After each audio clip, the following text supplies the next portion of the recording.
If Christmas isn't in the Bible, should we celebrate it? Welcome to the Fight for Truth. This is part of our Air Power series. I'm your host, IK, and we're going to be delving into this topic of Christmas. Christmas, the 25th of December, is actually the birthday of Tammuz. So it makes you wonder, well, if these were clearly pagan established deities, why were they then later on Christianized? This started in the 300 ADs under an emperor called Constantine. Constantine had a bit of a conversion sort of experience, and he wanted to combine paganism with Christianity. Christmas, which was the birthday of Tammuz, and they said, well, why don't we use it to celebrate the birthday of Jesus? Some people look at that and say, well, it's wrong, so we're not going to have any part of it. If you choose to do so, that's fine, because we all have free will. But the issue is not that. The issue is, as it says in Matthew 15, you make God's commandment of none effect by putting your traditions above God's commandment. Matthew 16 brings this out as well. In vain do they worship me, teaching for doctrine the commandments of men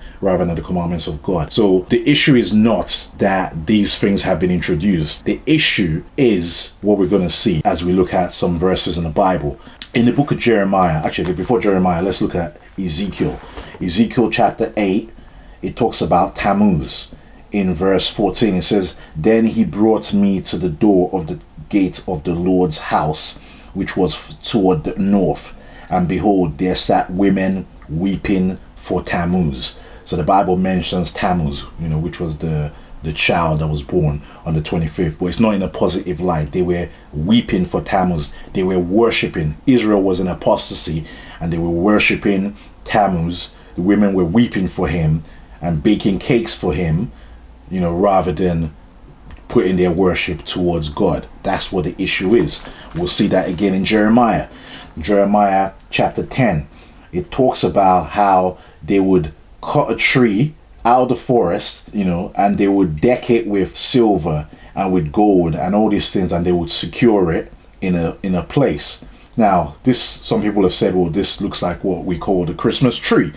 So the Christmas tree was purely pagan, so we shouldn't have anything to do with it.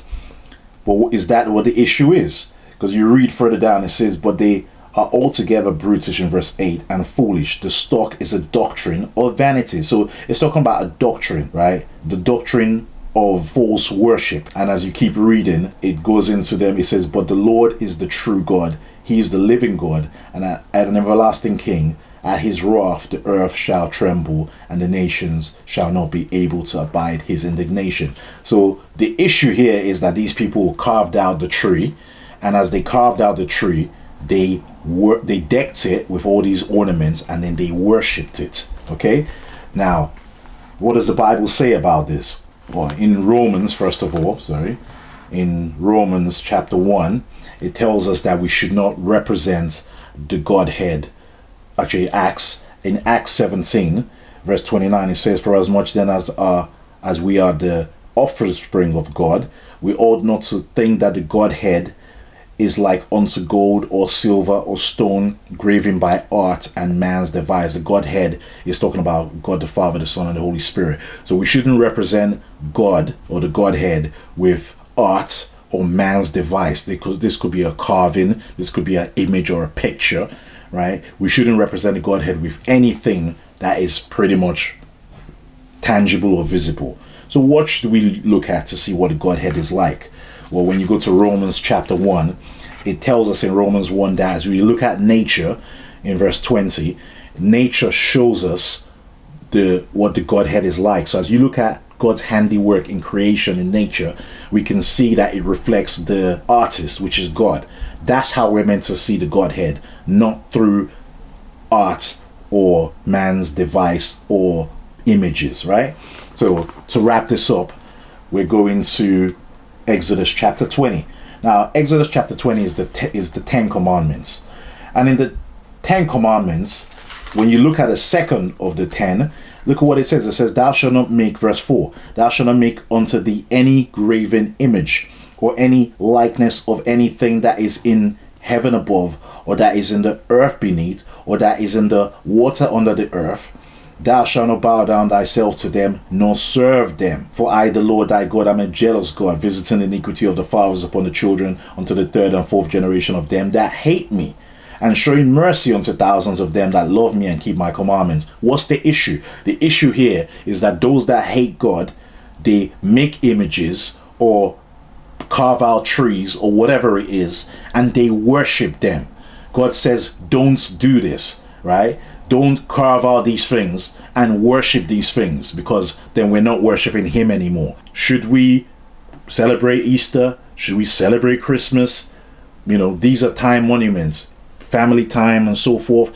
There's nothing wrong as long as we're not worshiping it in the sense that we're using that time and taking our eyes off God. So for me, the issue is not Christmas, Easter, and should I have a picture of Jesus in my house, or should I, have a tree.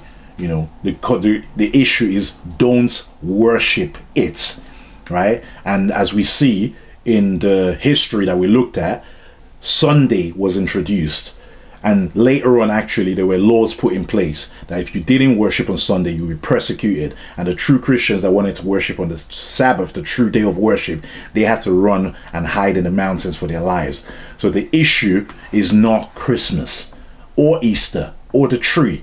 The issue is, are you gonna put man's commandment above God's commandment? And as long as you don't do that, you're fine, that you're safe. That's a safety. If you're going to use Christmas as a day to help people that are less fortunate and so forth, and family time and so forth, there's nothing wrong with it.